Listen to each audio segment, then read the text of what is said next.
કેમ છો છોકરાઓ? આજે આપણે અશુદ્ધ અપૂર્ણાંક સંખ્યાને સંખ્યા રેખા પર કેવી રીતના દર્શાવવાનું એ જોવાના છીએ. તો આપણને ખબર છે કે અશુદ્ધ અપૂર્ણાંકને આપણે મિશ્રિત સંખ્યામાં પણ લખી શકીએ છીએ. તો હવે હું આ ઈચ્છું છું કે તમે આ વિડીયોને વચ્ચે બંધ કરીને વિચારો કે 9/4 આપણે મિશ્ર રાશિમાં કેવી રીતના લખી શકીએ છીએ. વિચારી લીધું? ચલો આપણે જોઈએ. તો 9/4 એટલે 4 ભાગે 9. તો 4 દૂની કેટલા થાય? 8 થાય. એ 4 ત્રિક 12 થાય. તો 9 કરતાં વધારે થઈ ગયા એટલે 4 દુઃખ 8 આપણે લખીશું અને 9 અને 8નું બાદબાકી કરીશું. તો આપણા પાસે શું શેષ વધ્યું? 1. તો આપણી મિશ્રિત સંખ્યા શું થશે? 2.1/4. સમજણ પડી બધાને? હવે આપણા પાસે 2 પૂર્ણાંક છે અને 1/4 ને એને આપણને સંખ્યા રેખા પર બતાવવાનું છે. તો 2 પૂર્ણાંક તો આપણા અહીં આવી ગયા. હવે 2 થી 3 સુધી આપણને જે સંખ્યા રેખા છે એને 4 બરાબરના ભાગમાં વિતરિત કરવું પડશે. તો આ મારો થઈ ગયો પહેલો ભાગ, બીજો ભાગ, ત્રીજો ભાગ અને ચોથો ભાગ. તો આ 4 બરાબરના ભાગ થઈ ગયા. હવે એમાંથી મને એક ભાગ અવતરિત કરવું છે. એક ભાગ મેં અંકિત કર્યું. તો આ જે બિંદુ છે એ 2.1/4 એ મિશ્ર સંખ્યાને એટલે આપણી 9/4 ને દર્શાવે છે. તો આ તો થઈ ગઈ પહેલી રીત દર્શાવવાની. હવે આપણા પાસે બીજી રીત પણ છે. એ શું થાય? તો આપણે 9/4 જેવું છે તેવું જ રહેવા દઈએ અને એને મિશ્ર સંખ્યામાં નહીં લખીશું. આપણે શું કરીશું?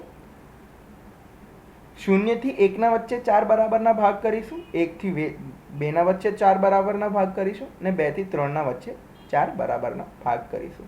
આપણને કેટલા ચતુર્થાંશ જોઈએ છે? 9/4.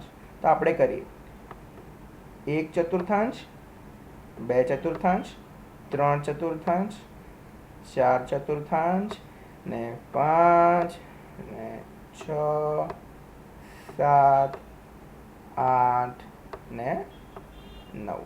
તો આ જે બિંદુ છે એ 9/4 દર્શાવે છે. તો આ જે બિંદુ છે એ આપણા અશુદ્ધ અપૂર્ણાંક 9/4 દર્શાવે છે. હવે મને મજા પડી, મને આ પ્રશ્નો કરવામાં મજા આવે છે. તો આપણે હવે એક બીજો પ્રશ્ન પણ આવવો જોઈએ. અહીંયા શું છે? 11/5 છે. તો ફરીથી આપણે શું કરીશું? 11/5 પહેલાં મિશ્રિત સંખ્યાની રીતથી દર્શાવીશું સંખ્યા રેખા પર, પછી 11/5 જેવું છે તેવું રહેવા દઈશું ને આપણી જે રીત છે 11/5 એ રીતે આપણે દર્શાવીશું. તો આપણે પહેલી રીત જોઈએ. તો હવે આનું મિશ્રિત સંખ્યા શું હશે? ચલો ફટાફટ વિચારી લો. શું થશે? વિચારી લીધું? ચલો આપણે જોઈએ. એ થશે 2.1/5. એ કેવી રીતના આવ્યું? ચલો આપણે જોઈએ. તો 5નું ભાગ આપણે 11નું ભાગાકાર આપણે 5 વખતે કરીએ. તો 5 દુઃખ થાય 10 ને 5 ત્રિક થશે 15.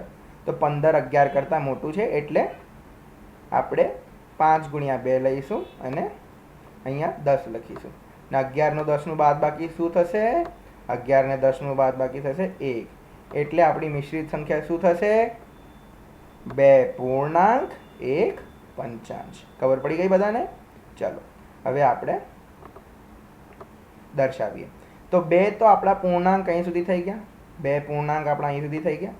હવે મને 2 થી 3ની વચ્ચેની સંખ્યા રેખાને 5 બરાબરના ભાગમાં વિતરિત કરવું છે. તો આ થયો પહેલો ભાગ, બીજો ભાગ, ત્રીજો ભાગ, ચોથો ભાગ ને 5મો ભાગ.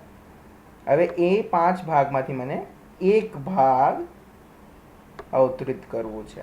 તો એક ભાગ મેં અવતરિત કરી લીધું. તો ક્યાં પહોંચ્યો? કયા બિંદુ પર પહોંચ્યો? આ બિંદુ પર. તો આ બિંદુ કયો અંકને દર્શાવે છે? કઈ સંખ્યાને દર્શાવે છે? હા, આ બિંદુ 2.1 મિશ્ર સંખ્યાને દર્શાવે છે. એટલે કે 11 દર્શાવે છે. તો આ તો થઈ ગઈ આપણી કઈ રીત? પહેલી રીત. હવે બીજી રીત શું થશે? હા, બધી 0 થી 1 ની વચ્ચે સંખ્યા રેખાને 5 ભાગમાં આપણે વિતરિત કરીશું. ફરી 1 થી 2 માં એવું કરીશું ને 2 થી 3 માં પણ આપણે એવું જ કરીશું. તો આપણે કરીને જોઈએ. હવે તો આપણને 11 પંચાંશ જોઈએ છે. બરાબર. તો આ 1 પંચાંશ, આ 2 પંચાંશ, 3, 4, 5, 6, 7, 8, 9, 10 ને 11. બરાબર. તો આ શું થયું? આ જે બિંદુ છે એ 11 પંચાંશ એ સંખ્યાને દર્શાવે છે.